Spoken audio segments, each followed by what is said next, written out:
살아계신 하나님, 유일하신 하나님, 전능하신 아버지, 이 시간도 주의 임재로 이곳에 충만하게 이곳을 덮어주시고 주의 영광으로 오시옵소서. 우리 예배를 받으시고 주님 한량없으신 주님의 은혜를 이 시간도 부어주십시오. 감사합니다. 예수님의 이름으로 기도했습니다. 아멘.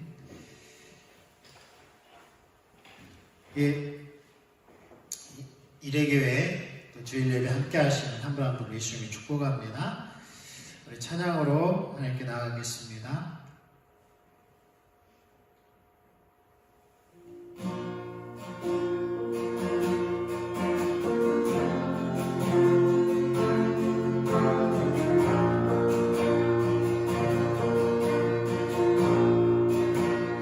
하늘의 문을 여서서 이곳을 주목하소서. 주를 향한 노래가 꺼지지 않으리. 하늘을 열고 오소서. 이곳에 임재하소서. 주님을 기다립니다. 기도해야 합니다. 하늘에 닿으리. 주여 임재하여 주소서. 이곳에 오셔서 이곳에 앉으소서. 이곳에서 드리는 예배를 받으소서. 주님의 이름만이 오직 주의 이름만 이곳에 있습니다. 이곳에 오셔서 이곳에 앉으소서. 이곳에서 드리는 예배를 받으소서. 주님의 이름만이 오직 주의 이름만 이곳에 있습니다.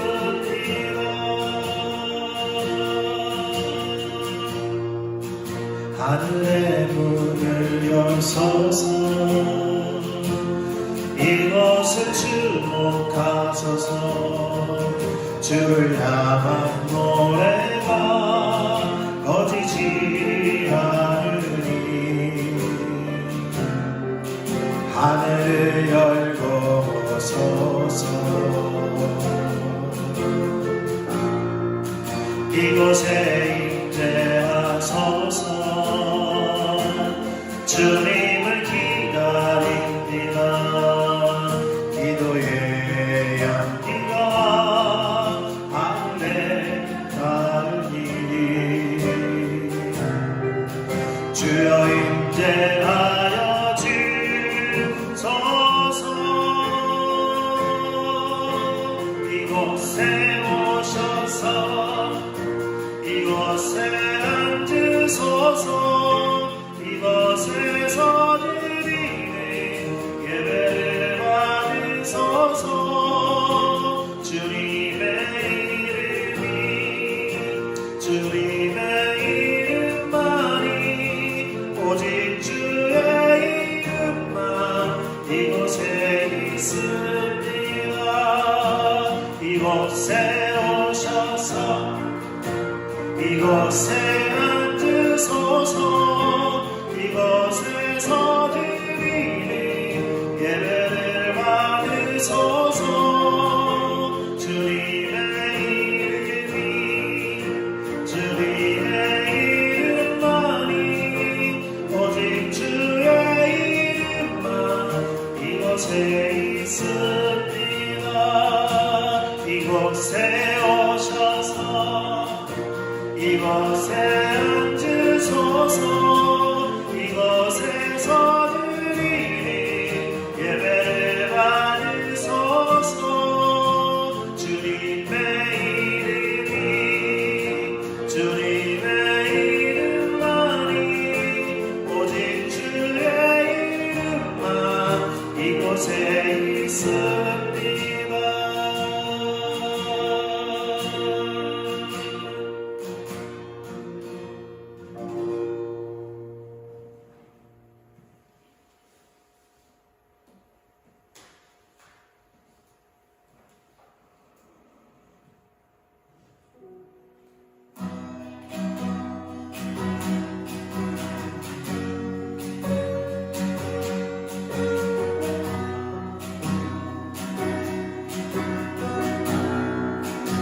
도자기 하나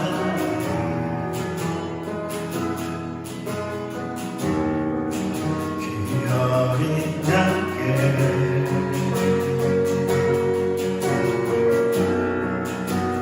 멸류관 드려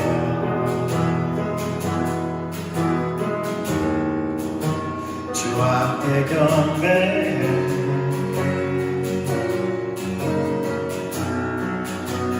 아름다우신 주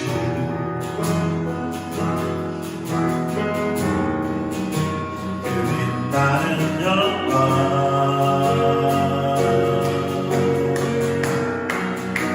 열반이 다 나와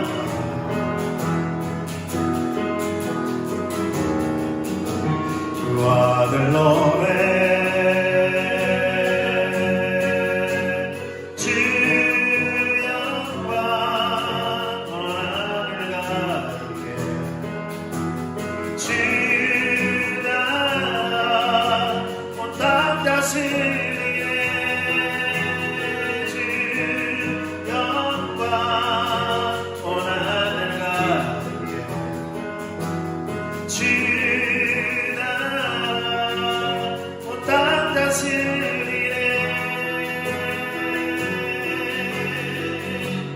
주님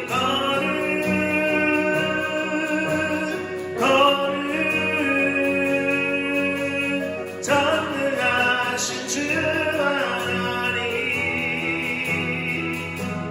주님은 존귀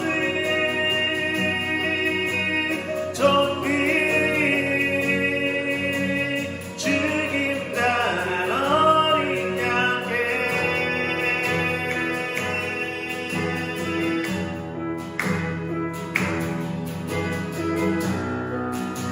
창조의 하나님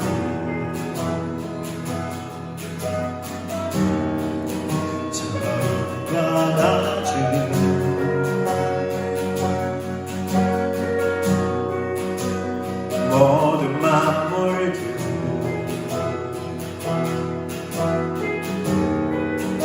주님을 찬양해.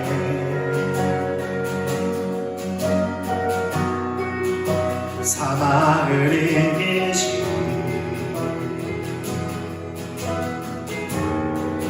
주는 유다의 사자.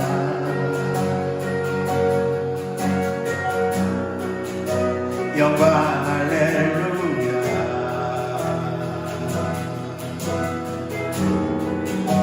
주 다스리시네.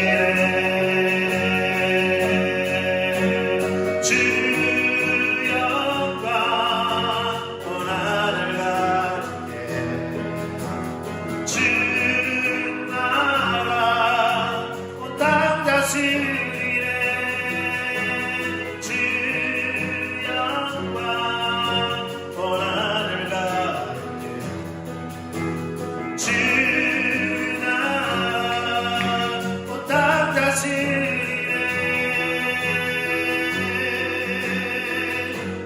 주님 거룩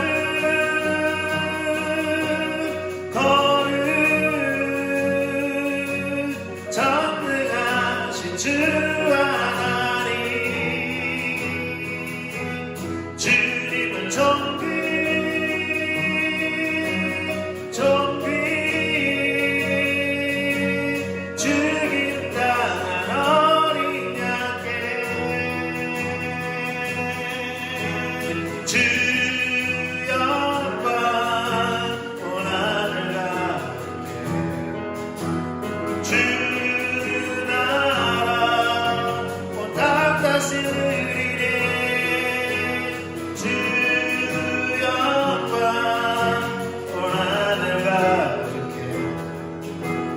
주 나라 온 땅 다스리네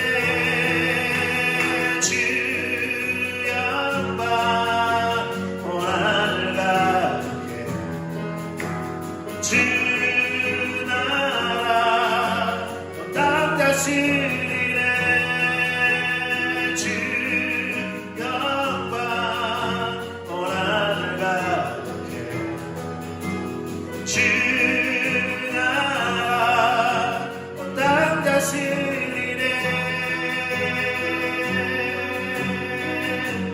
주님은 거룩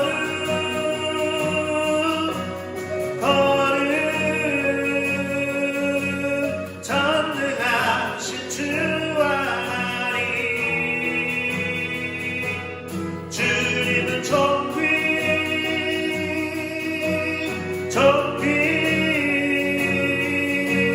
죽임당한 어린 양께 주님은 거룩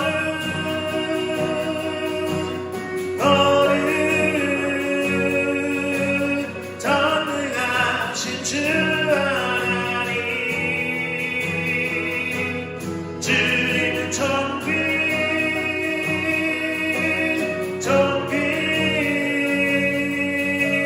죽임당한 어린 양께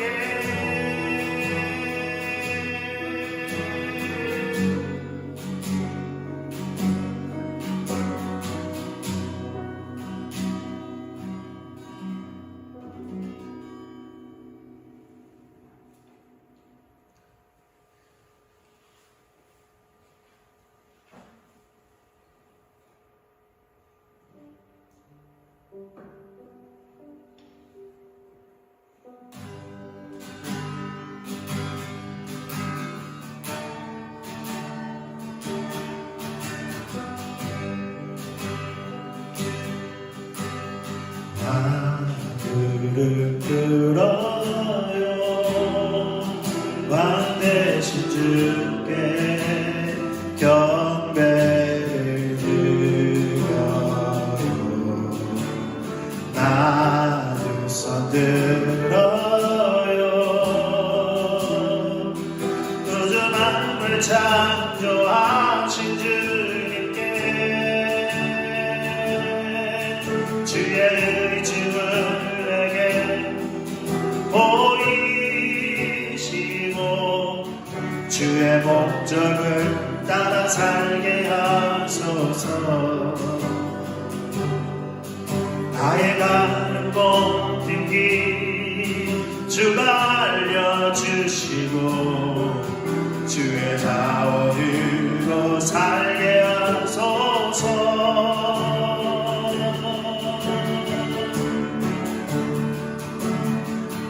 나 무릎 들어요 낮은 손 들어요 내 모든 길 주께서 다시 가니 내 삶도 드려요 내 생명 드려요 내 모든 길 주께서 하세요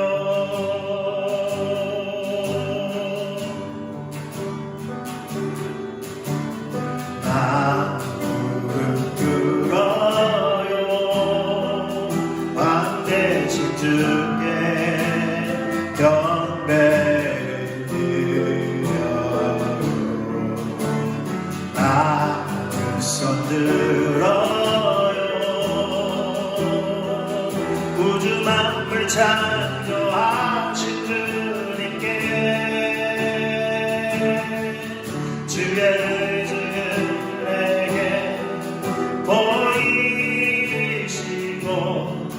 주의 목적을 따라 살게 하소서 나의 가는 모든 길 주가 알려주시고 주의 자원으로 살게 하소서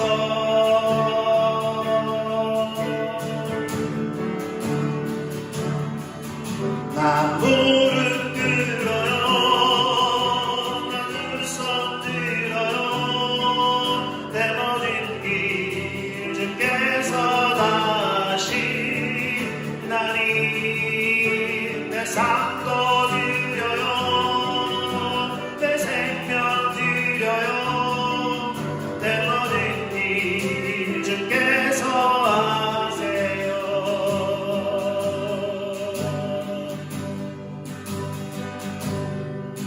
주의 의중은 내게 보이시고 주의 목적은 나 살게 하소서. 나의 가는 모든 길 주가 알려주시고 주의 자원으로 살게 하소서.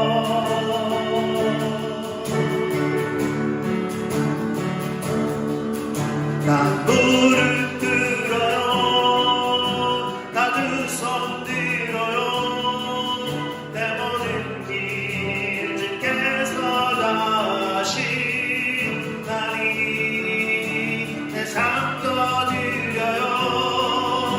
내 생명 드려요. 내 모든 길 주께서 하세요. 나 무릎 꿇어요. 나 두 손 들어요. 내 모든 길 주께서 다시나니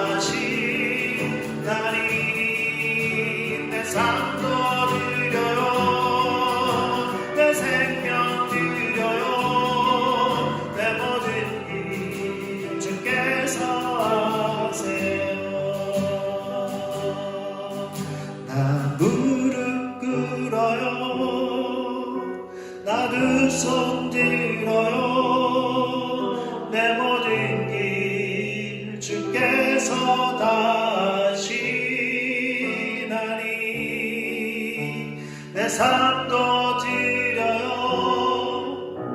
내 생명 드려요. 내 모든 길 주께서 하세요.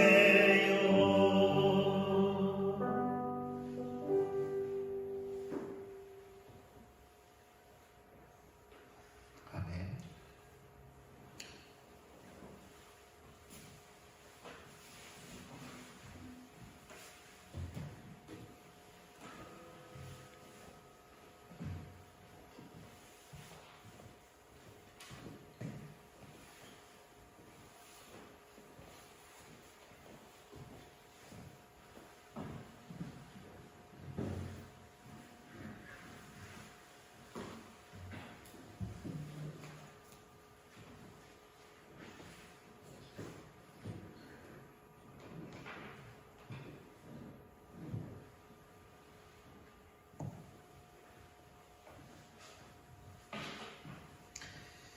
네, 오늘 5월 1일입니다. 예, 벌써 4개월이 지나고 또 5월 달이 돌아왔습니다. 시간 정말 빠르게 가는 것 같은데요. 하나님께서 또 5월 가운데 5월은 널리 가정의 달로 지키고 있지요. 특별히 하나님께서 에덴 동산을 창설하시고 또 가정을 가장 먼저 인류의 역사에서 가정을 가장 먼저 창설하셨죠. 그 가정은 단순히 가정이 아니었고요. 가정은 예배 공동체였습니다. 예배 공동체로서의 그 가정이 매우 중요했고요. 또 그 가정을 통해서 그 자손들이 또 계속해서 그 아담과 하와를 비롯해서 그 이후에 태어날 그 자손들이 가정을 토대로 해서 하나님을 예배하는 공동체들로 그렇게 세워지기를 하나님께서 목적하셨죠. 그런데 그 목적이 첫째 아담에게서 실패하고 둘째 아담은 예수 그리스도로 말미암아 이제 교회라는 예배 공동체를 창설하셨습니다. 그러니까 가정은 단순히 가정과 교회 이렇게 이분법으로 나누는 것이 아니라 예배 공동체로서의 가정이 그 목적이었고요. 또한 교회도 단순히 기능적인 어떤 일을 위해서 창설된 것이 아니라 가장 주된 목적이 예배 공동체입니다. 그리고 그 가정을 통해서 자자손손이 하나님께 예배하는 자들로 세워지는 것이었고, 마찬가지로 교회 공동체는 이 지역을 뿐만 아니라 더 나아가서 세계 열방이 하나님께로 돌아와서 예배하는, 그 계시록에 보면 어린 양 보좌 앞에 다 모여서 예배하는 것처럼 열방이 다 나와 모든 언어와 모든 족속들이 다 나와서 하나님을 예배하는 그것을 최종 목적으로 삼고 있죠. 그래서 특별히 가정의 날은 가정 자체로서도 중요하지만 가정을 세우신 목적, 특별히 그 가정을 보면서 교회의 중요성, 교회의 목적 우리가 기억하면서 이렇게 5월을 이렇게 보냈으면 좋겠습니다. 또 온라인 함께하는 한 분 한 분을 예수님 축복하고요. 그 가정 가운데 그런 예배의 그런 하나의 목적이 온전히 성취되어지기를, 예배 공동체로서 목적이 온전히 성취되어지기를 축복하고요. 우리 거제 이대교회가 그런 목적에 충실한 교회가 됐으면 좋겠고, 또 5월달 그렇게 은혜 가운데 보냈으면 좋겠습니다. 기도하고 말씀 보겠습니다. 할렐루야. 주님을 찬양합니다. 천지만물을 창조하시고 특별히 사람이 거주할 에덴 동산을 창설하시고 그곳에 가정을 세우셨습니다. 그 가정을 통하여서 하나님께서 영원토록 받기 원하셨던 그 예배, 하나님을 떠나 그 목적에서 떠났지만 다시 그 목적을 성취하시기 위하여 둘째 아들 예수 그리스도를 보내셔서 십자가에서 그 모든 실패를 다시 회복하시고 부활을 통하여 우리가 담대히 하나님의 은혜의 보좌 앞으로 나아갈 수 있는 길을 열어주심으로 말미암아 이제 개인이 또 가정이 교회가 이렇게 하나님을 예배하는 자들로, 특별히 예배의 공동체들로 불러주셨음을 인하여 감사를 드립니다. 우리가 어디 있든지 무엇을 하든지 개인적으로 예배자로 설 뿐만 아니라 가정이 예배의 초소가 되게 하시고, 우리 교회가 이 땅의 주님의 교회들이 한 몸 이루어 하나님을 예배하는, 그래서 열방이 주께 나와 예배하는 그날까지 쉬지 않으시는 그 주님을 우리가 한 걸음 한 걸음 따라갈 수 있도록 특별히 5월에 그 은혜를 더 알게 하여 주시옵소서. 감사를 드립니다. 축복합니다. 귀한 예물 주님 흠양하시고 주의 영광을 나타내시고 또 주의 자녀들에게 필요를 공급하여 주시옵소서. 주님을 찬양합니다. 예수님의 이름으로 기도했습니다. 아멘. 하나님 말씀 보겠습니다. 하나님 말씀 요한복음입니다. 요한복음 14장 두 군데를 보겠습니다. 14장 26절과 16장 13절입니다. 요한복음 14장 26절과 16장 13절입니다. 같이 읽겠습니다. 시작.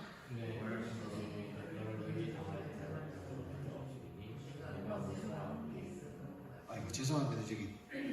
제가 잘못됐네요. 그 성경을 보면서 읽겠습니다. 요한복음 14장 26절입니다. 시작. 보혜사 곧 아버지께서 내 이름으로 보내실 성령 그가 너희에게 모든 것을 가르치고 내가 너희에게 말한 모든 것을 생각나게 하리라. 16장 13절입니다. 16장 13절 같이 읽습니다. 시작. 그러나 진리의 성령이 오시면 그가 너희를 모든 진리 가운데로 인도하시리니 그가 스스로 말하지 않고 오직 들은 것을 말하며 장래일을 너희에게 알리시리라. 아멘.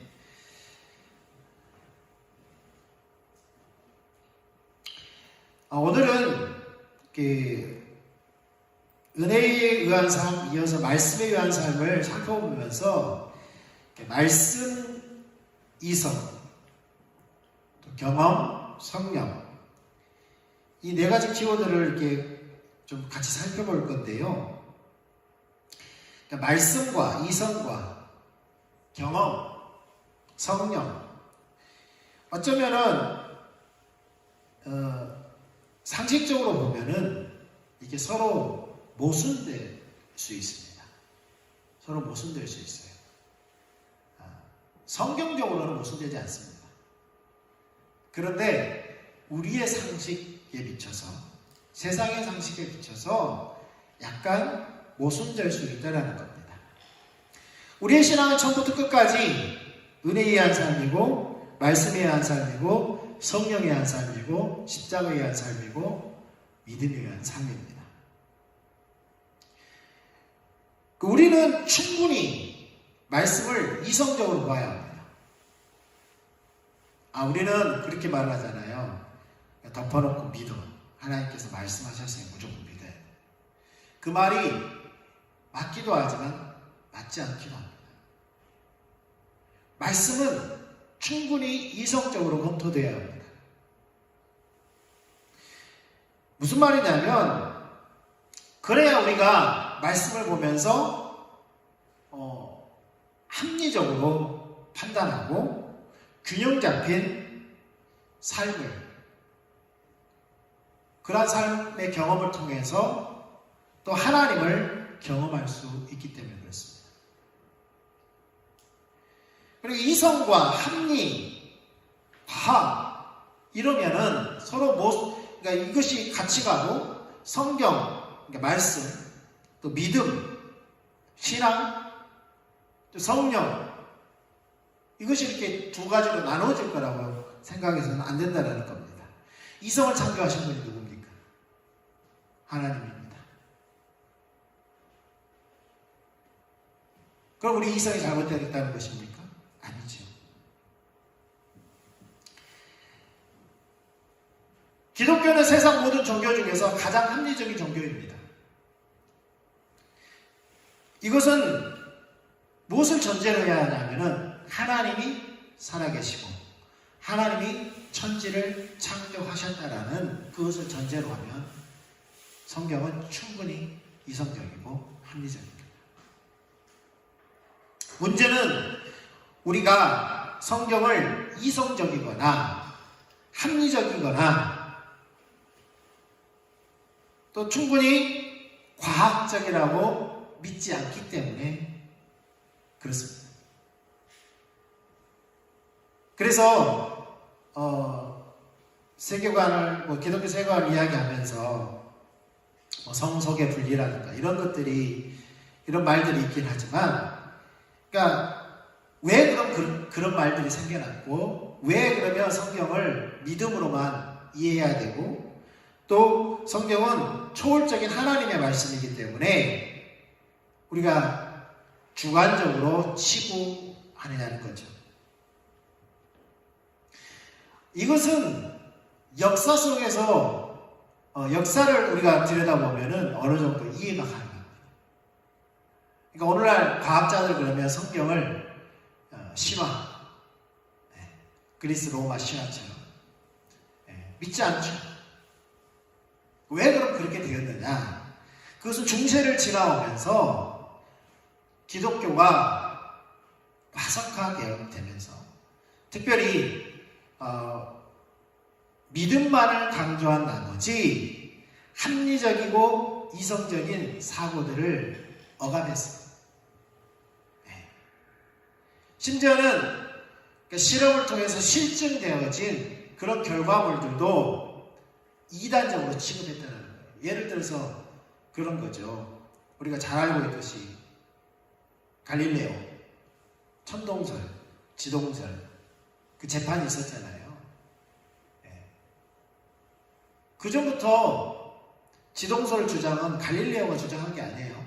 그 전에 있었던 것을 갈릴레오가 표현했을 뿐입니다. 대중화했을 뿐이에요. 그런데 그것은 이단적인 사상이라고 가르침이라고 했습니다. 왜요? 성경에 보면 뭐가 떠올라요? 해가 떠올라서 움직이잖아요. 달이 떠올라서 움직이잖아요. 지구가 돌아갈 거라고는 전혀 생각을 못한 거예요.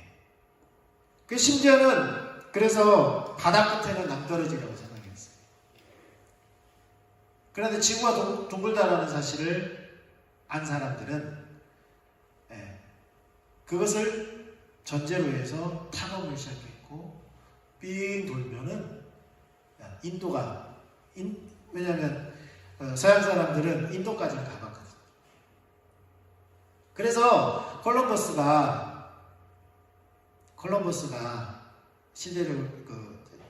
나중에 그 신대륙을 발견하고 나서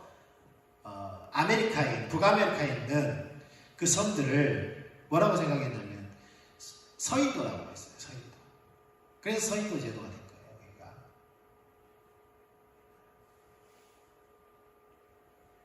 그러니까 인도라고 생각하는 거예요. 어쨌든 간에 빙 돌아서 인도를 갔다고 생각합니다. 지구가 둥글다는 그런 전제하에 탐험이 이루어진 거죠. 이런 과학적인 사실들마저도 그때 당시에 기독교가 권세였기 때문에 그 권위로 다 눌러버렸어요. 눌러버리다 보니까 어떤 현상이 일어났다고요? 반발이 생기는 거죠. 반발이 생겨요. 그렇게 해서 이제 사실은 성경은 비과학적이고 믿음의 영역이라고 치부해버리게 된 겁니다. 특별히 우리가 역사 속에서 르네상스를 지내오면서 문의 부흥이라고 하죠. 르네상스. 근데 그 르네상스가 문의 부흥이라는 것은 뭐냐면 기독교적인 그런 세계관을 벗어나서 이제 헬라 철학에 기반한 그 문학들을 새로 발견하는 겁니다. 새로 발견하는 거예요. 다시 재조명돼서 그러한 사고, 그러한 철학들이 다시 그러한 철학들을 기반으로 해서 어떤 철학들이 생겨나냐면 바로 자연주의 철학들이 생겨나게 됩니다. 그리고 과학도 사실은 실증주의 철학에서 비롯된 거예요. 실증주의 철학. 그러니까 이 실증주의라는 것은 실험을 통해서 증명되어진 그 사실들에 기반한 거죠. 그래서 이런 과학들이 생겨났어요. 그리고 그게 그 자연주의적인 그 사상에 길에서 생겨난 것이 바로 진화론입니다. 진화론이에요. 그것은 어떤 가설을 통해서 이랬을 것이라는 가설을 통해서 몇 가지 가설들을 통해서 이것을 억지로 인위적으로 연결한 이론입니다. 근데 그것을 과학적이라고 받아들였어요. 그러나 기독교계에서는 어떻게 하겠습니까? 증명할 길이 없었어요. 그러니까 자꾸 뭘로 누르는 거예요? 힘으로 누르는 거예요. 힘으로. 그래가지고 1925년도에 미국에서 이미 유럽은 진화론이 완전히 장악을 했고요. 미국마저도 이제 진화론이 대세를 이루게 되는데 1925년도에 소위 온순위 재판이라는 것을 통해서 기독교가 웃음거리가 된 거예요. 웃음거리가. 왜 그러냐면 그때 당시에 그 재판에 참여했던 사람들이 기독교 입장에서 창조를 주장했던 사람들이 성경을 문자 그대로 믿어야 된다는 그런 강박관념에서 그 재판에 참여해서 증인으로 섰어요. 그래서 오히려 반대편의 변호사에게 무참히 논리적으로 깨져버려요. 그러면서 억지로 승리를 하지만 재판에서 이기긴 하지만 이미 사회적으로 언론적으로 진화론이 맞다라는 것을 미국 사회에 그게 이렇게 퍼지는 이슈화되는 계기가 됩니다. 그래서 미국마저도 테네시주는 가장 기독교 근본주의가 가장 강력한 그곳에서 그 재판을 사실 기획한 거예요. 기획한 거예요. 그래서 그곳에서 기독교가 웃음거리가 되면서 이제 기독교 신앙은 비과학적이라는 오명을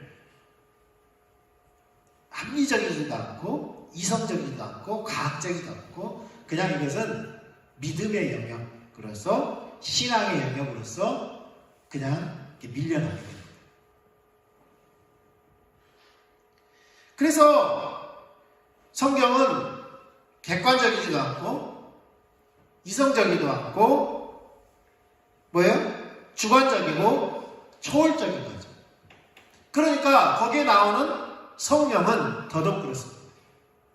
성령은 더 말할 것도 없는 거예요.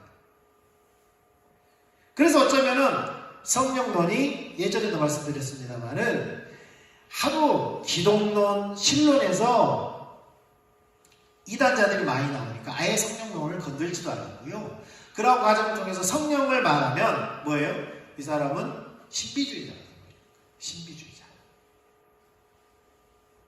그런데 감사하게도 1925년에 무참히 깨진 창조론이 이제 1960년대에 이르러서 창조과학운동이라는 것으로 다시 이렇게 태동하게 됩니다. 창조과학이라는. 네. 여기서 창조과학은 지적설계론이라는 그런 이론을 기반으로 이렇게 생겨나게 되는데요. 어쨌든 여러 가지 설명을 할 수는 없지만 이 말은 뭐냐면 성경이 충분히 객관적이고 실증적이고 과학의 영역에서 전혀 손색이 없다는 거예요. 과학적인데 전혀 손색이 없다는 거예요. 오히려 이 창조과학자들은 요새 창조학회가 있죠. 물론 이제 여러 가지 논란들이 있지만 그들이 긍정적인 효과가 뭐냐면 이런 겁니다. 진화론자들이 주장했던 것들, 초기에 그들이 자기들의 그 진화론의 이론을 정당하기 위해서 몇 가지 자기들이 찾아낸 그 증거들이 있어요.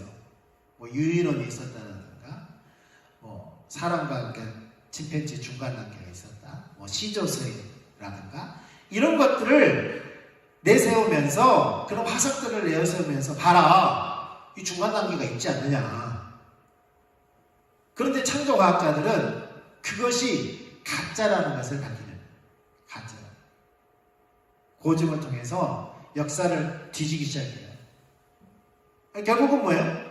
실제로 유인원이 아니고 사람인데 어떤 병에 걸려서 이렇게 유인원처럼 다녔던 사람. 아니면은 유인원이 아니고 실제로 원숭이였던 거예요.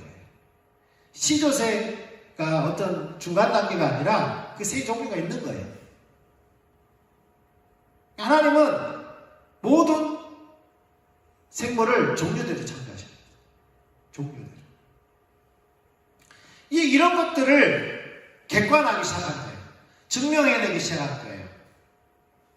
조작되었고, 진화론이 조작되었고, 이런 것들을 찾아내기 시작했어요. 그럼으로써 그들이 한 가지 전제했던 것이 뭐냐면 하나님이 계시다는 사실이에요. 진화론은 여러 가지 단계들을 보면은 우연히 되어지고 그것을 우연히 되어졌다라고 믿어야만 해요. 그러니까 믿음이 몇 개가 필요하냐면 모든 단계마다 믿음이 필요해요. 이거 어쩌면 진화론은 신앙이에요, 신앙. 신앙이 아니면 진화론은 믿을 수 없는 거예요. 그런데 오히려 창조론은 그들이 주장했던, 그들이 비난했던 그러니까 믿어야 되는 거잖아요. 성경을. 그런데 한 가지만 믿으면 되는 거예요. 그들은 모든 단계마다 믿음이 필요하지만 창조론은 하나님이 살아계시고, 쉽게 말해서 창세기 1장 1절만 믿으면 돼요. 창세기 1장 1절만 믿으면 되는 거예요. 그래서 이것을 전제로 하면 성경은 무엇보다도 이성적이고 무엇보다도 과학적이고 합리적인 책이라는 사실을 우리가 알 수 있다는 겁니다. 네. 디모데후서 3장 16절에는 이렇게 말씀하고 있죠. 그러나 너는 배우고 확신한 일에 구하라.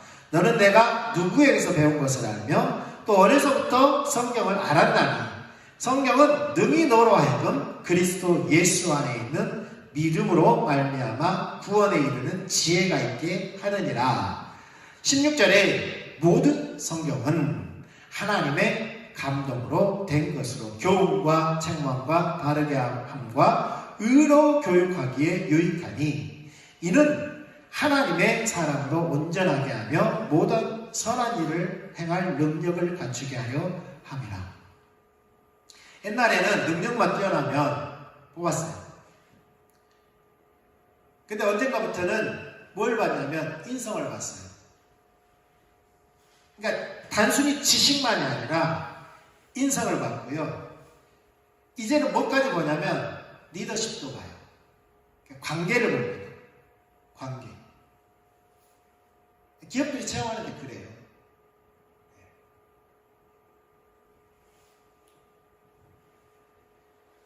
그러니까 단순한 이성만이 아니라 오늘 17절에 디모데후서 3장 17절에 말씀하지만 하나님의 사람으로 온전하게 하며 모든 선한 일을 행할 능력을 갖추게 하기에 뭐가 가장 적합하다고요? 성경이. 성경이 가장 적합하다.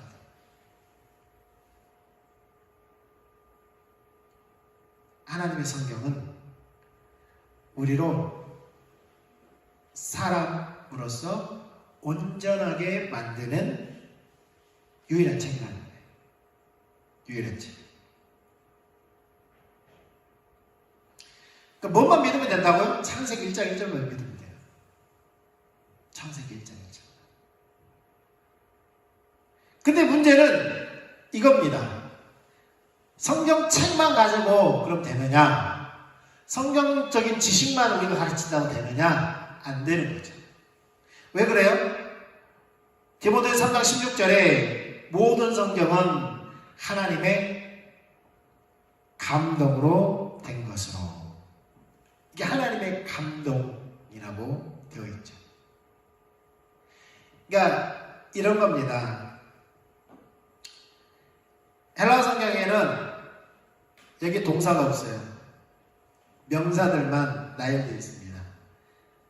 모든 성경 명사, 하나님 명사, 그리고 감동이라는 명사. 네. 이렇게 되어 있어요. 파사그라페, 모든 성경은 테오 푸뉴스타스. 푸뉴스타스, 이게 푸뉴마가 뭐예요? 영, 성경을 푸뉴마가 뭐예요? 또 이런 단어로도 해석됩니다. 이 푸뉴스타스는 입김이에요. 입김. 하나님 입에서 나오는 그 말을 말하는 거죠. 그러니까 여기에 핵심은 성령이에요. 성령이에요. 그러니까 성령님이 없이는 우리가 말씀에 의한 삶을 살 수 있다 없다? 살 수가 없다라는 거예요. 성령님이 없이는 아무리 성경적인 지식을 가르쳐도 그 성경적인 지식이 우리 안에서 온전한 사람으로, 우리를 온전한 사람으로 만들어주는 능력이 있다 없다? 없다라는 거예요. 없다라는 겁니다. 그래서 성령님은 두 가지 역할을 해요. 두 가지 역할을 하는데, 하나는 여러 가지 역할 중에 두 가지 이야기 하려고 하는 겁니다. 티칭을 하고, 티칭을 해요. 가르친다는 거죠. 그런데 가르치기 위해서 가장 먼저 하시는 것이 뭐냐면 우리와 인격적인 관계를 맺는 겁니다. 인격적인 관계를 맺는 거예요. 인격적인. 요한복음 16장 13절에 뭐라고 말씀하고 있습니까? 그러나 진리의 성령이 오시면 어디로 오셔요? 우리에게. 너희에게로, 예수님 말씀, 너희에게로 오시면, 이 말은 뭐예요? 내가 너희에게로 와서 너희와 함께 먹고 마시고 자고 너희와 함께 스승과 제자의 관계를 맺었던 것처럼 그 관계를 맺으러 오신다라는 거예요. 오시면. 네. 14장 26절에는 뭐라고 되어 있죠? 보혜사고, 그런데 영어 성경 봐도 another counselor라고 되어 있어요. another. 또 다른 보혜사. 아까도 말씀드렸죠.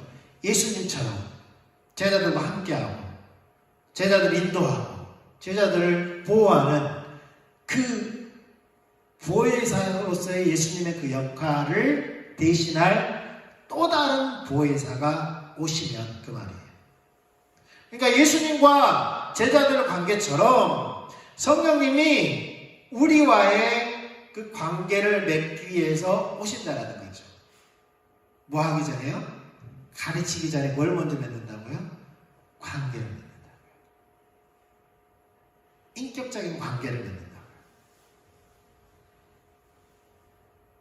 요한복음 14장 17절에는 그는 진리의 영이라 세상은 능히 그를 받지 못하나니,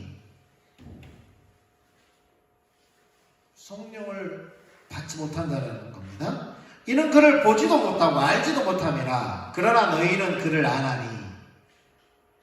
뭘 통해 알아요? 관계를 통해서 하는 거죠. 네. 그는 너희와 함께 거하시며. 네. 제자들을 예수님이 택하신 목적이 뭐예요? 제일 첫째 목적이 그들과 함께하는 거예요. 함께하는 거. 예수님은 제자를 택한 이유가 그들에게 일을 시키기 위해서 택한 것이 아니라 함께하고 인격적인 관계를 맺기 위해서. 성령님도 너희와 함께 거하시며 너희 속에 거하시겠습니다. 이 성령님은 보이는 존재로서 예수님처럼 보이는 존재로서 그렇게 만질 수 있고 그렇게 같이 먹고 마시고 그러한 존재가 아니라 보이지 않는 존재로서 어디에 거하시는 거예요? 우리 안에 거하시는 거죠. 우리 안에. 그런데 예수님과 똑같은 역할을 감당하십니다. 보혜사로서, 또 다른 보혜사로서. 그러니까 우리를 가르치기 전에 먼저 뭘 맺는다고요? 인격적인 관계를 맺기 원하신다는 겁니다. 그리고 나서 우리를 가르치는데 그러니까 자기 생각을 우리에게 주입하는 것이 아니라 14장 26절에 또 다른 보혜사 아버지께서 내 이름으로 보내십니다. 그러니까 아버지께서 보내는데 누구의 이름으로요? 예수님의 이름으로 보내십니다. 누가 같이 보내는 거예요? 아버지와 아들이 같이 보내는 거예요. 성령님. 아버지와 아들이 같이 보내는 거예요. 아버지의 의중, 아들의 의중이 그 성령님을 통해서 그대로 드러난다는 사실이죠. 그래서 성령 그가 너희에게 모든 것을 가르치고 내가 너희에게 말한 모든 것을 생각나게 하리라. 그러니까 가르치는 분이에요. 어떻게 가르친다고요? 관계를 통해서 가르치고요. 또 생각나게 하신대요. 막 주입식으로 막 하는 것이 아니라 어떻게 한다고요? 스스로 생각하고 묵상하고 그 말씀이 어떠한가를 생각해서 그 가르침 가운데 살 수 있도록 너무나 인격적이신 거죠. 가르친 것도. 네. 선생님 중에서 생각나는 분들이 계세요. 5월달은 또 선생님한테 있다. 네. 어떤 선생님이 가장 생각나요? 어떤 선생님을 학생들이 좋아해요? 당연히 뭐 잘 가르치는 선생님도 좋아하겠지만 인격적이고 학생들을 정말 위하고 학생들로 하여금 뭐예요? 그 배운 그 지식으로 말하면 그 인격이 이렇게 변화되도록 그렇게 가르치는 선생님을 좋아하고 그런 선생님들도 생각나겠죠. 그래서 아까도 우리가 살펴보았지만 디모데후서 3장 16절에 모든 성경은 하나님의 감동으로 된 것으로 교훈과 책망과 바르게 함과 의로 교육하기에 유익하니. 성령님은 하나님의 대언자가 되어서 하나님의 말씀을 우리에게 생각나게 하시고 그 말씀으로 우리가 살아갈 수 있도록 그 말씀에 의한 삶을 살아갈 수 있도록 우리를 어떻게 티칭하고 우리를 가이딩하고 우리를 리딩 하신다는 거예요. 리딩. 그래서 우리로 하여금 하나님의 사람으로 온전하게 될 때까지 두 번째 티칭 하실 뿐만 아니라 트레이닝 하십니다. 트레이닝. 요한복음 16장 13절에 이렇게 말씀하고 있죠. 진리의 성령이 오시면 그가 너희를 모든 진리 가운데로 인도하시리니 그가 스스로 말하지 않고 오직 들은 것을 말하며 장래 일을 너희에게 알리시리라. 우리에게 깨닫게 하셔서 깨달은 말씀 안에서 우리가 순종함으로 하나님을 경험하도록 인도해 가신다는 거예요. 마치 목자가 양들을 푸른 초장으로 인도하고 맑은 물가로 인도해 가듯이. 그런데 먹고 마시는 건 누가 해야 돼요? 우리가 해야 돼요.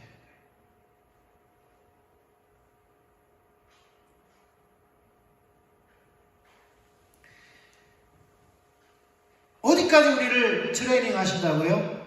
하나님의 사람으로 온전하게 할 때까지.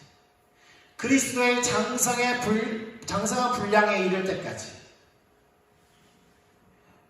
그리스도의 거룩한 신부로 단장되어지기까지 우리를 인도해 가신다는 거예요.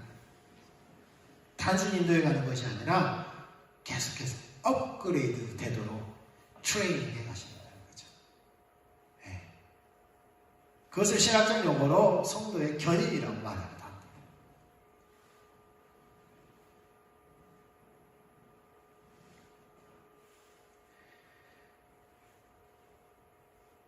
그런데 그러한 성령님께서 오시면 우리에게 뭐를 맡기냐면 사역을 맡기세요. 사역을. 네. 우리의 사역도 성령님이 아니면 감당할 수 없는 겁니다. 사도행전 1장 8절 4절 이하에 보면 이렇게 말씀합니다. 사도와 함께 모이사 그들에게 분부하여 이르시되 예루살렘을 떠나지 말고 내게서 들은 바 아버지께서 약속하신 것을 기다리라. 요한은 물로 세례를 베풀었으나 너희는 몇 날이 못되어 성령으로 세례를 받으리라 하셨느니라. 그들이 모였을 때에 예수께 여쭈어 이르되 주께서 이스라엘 나라를 회복하심이 이때니까 하니 이르시되 때와 시기는 아버지께서 자기의 권한에 두셨으니 너희의 알 바 아니요 오직 성령이 너희에게 임하시면 너희가 권능을 받고 예루살렘과 온 유대와 사마리아와 땅끝까지 이르러 내 증인이 되리라 하시니라. 이 말씀을 마치시고 그들이 보는데 올려져 가시니 구름이 그를 가리어 보이지 않게 하느라. 올라가실 때에 제자들이 자세히 하늘을 쳐다보고 있는데 흰옷 입은 두 사람이 그들 곁에 서서 이르되 갈릴리 사람들아 어찌하여서 하늘을 쳐다보느냐. 너희 가운데서 하늘로 올려지신 이 예수는 하늘로 가심을 본 그대로 오시리라 하였느니라. 그러니까 예수님께서 승천하시기 전에 제자들에게 다시 한번 말을 하죠. 아버지의 약속하신 성령을 기다리라. 너희가 몇 날이 못해 성령으로 세례 침례를 받으리라. 그러면서 제자들이 이해하지 못하고 딴소리를 하니까 너희가 생각하는 그것을 위해서 성령님이 오시는 것이 아니라 너희가 성령님이 오시면 너희가 권능을 받게 될 것이고 권능을 입은 너희가 예루살렘과 온 유다와 사마리아와 땅끝까지 이르러 내 증인된 삶을 살게 하기 위해서 성령님을 보내신 것이다. 그러니까 성령님은 오셔서 우리를 티칭하고 우리를 트레이닝하고 우리로 하여금 사역의 일을 하기 위해서 오셨다는 사실이죠. 함께하고 양육하고 그리고 어디까지요?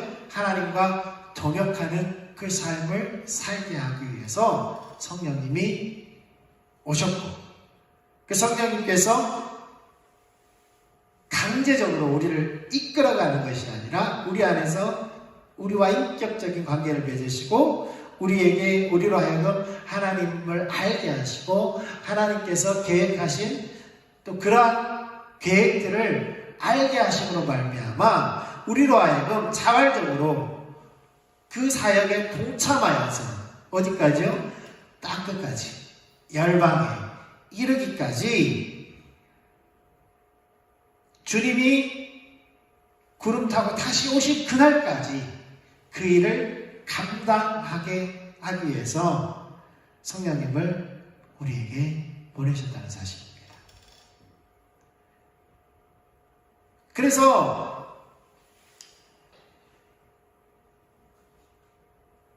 무엇보다도 하나님의 말씀 우리가 합리적인 사고를 가지고 보아야 하고요. 그래야 우리가 세상에서 세상의 문화나 또는 세상 사람들의 어떤 주장이나 이론을 성경적으로 이렇게 방어할 뿐만 아니라 올바른 지식과 올바른 길로 인도할 수 있게 되는 것입니다. 우리가 성령의 의지에서 말씀에 의한 삶을 살아야 돼요. 그런데 그 삶은 어디로부터 시작된다고요? 그 삶을 가능하게 하는 것은 철학입니다. 가치관입니다. 그것이 어디로부터 비롯된다고요? 하나님의 말씀, 합리적인 하나님의 말씀으로부터 비롯된다는 사실이에요. 그러니까 세상에 살아가는 방식과 또 세상에서 우리가 추구하는 그런 이론과 성경이 서로 상치되면 우리는 세상을 향해서 영향력이 있는 삶을 살 수 없게 되는 겁니다. 왜냐하면 성경 따로, 삶 따로, 신앙 따로, 삶 따로. 근데 이것이 서로 모순되지 않는다는 거예요.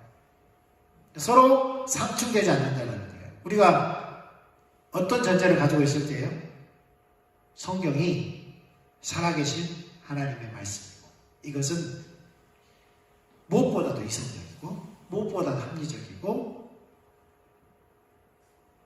그러나 성령님이 없이는 이것은 뭐예요? 하나의 이론에 불과하기 때문에 성령님 의지에서 그 성령님의 인격적인 관계를 통해서 그 말씀이 내 삶에 녹아져서 그러한 삶을 성령의 인도를 따라 그러한 삶을 살아갈 때에 그리고 그러한 배경 가운데서 우리가 사람들을 설득하고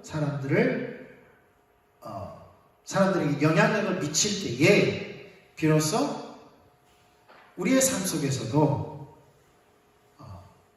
세상의 문화와 세상 사람들을 변화시키는 그러한 힘이 우리가 그런 힘을 가질 수 있게 된다. 근데 이것을 그냥 이분법으로 나눠버리면 안 된다는 거죠. 그나마 성령님을 또 어떤 신비적인 존재로만 취급해버리면 그것은 불가능하다는 사실.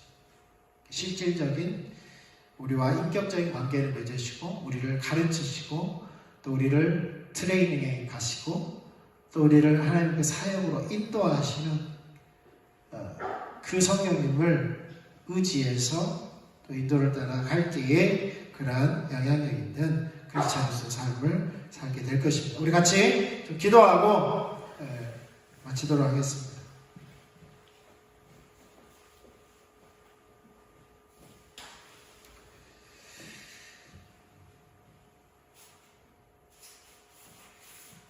오늘은 또 가정의 날입니다. 우리 자녀들도 마찬가지입니다. 우리가 강제적으로 믿어야 된다.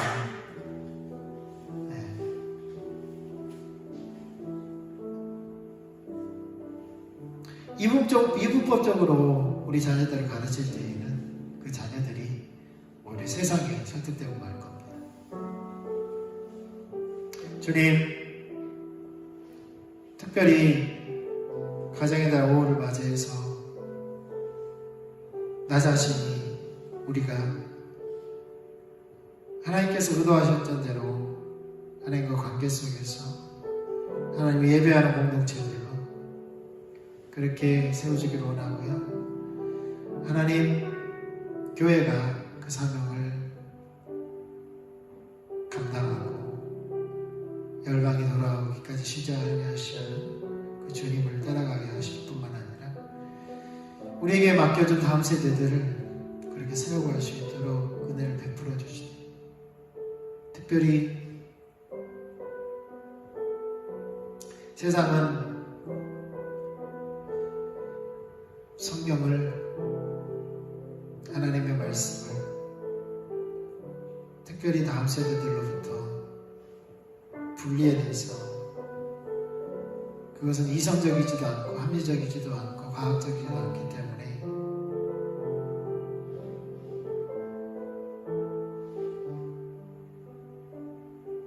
단순히 종교적인 것으로,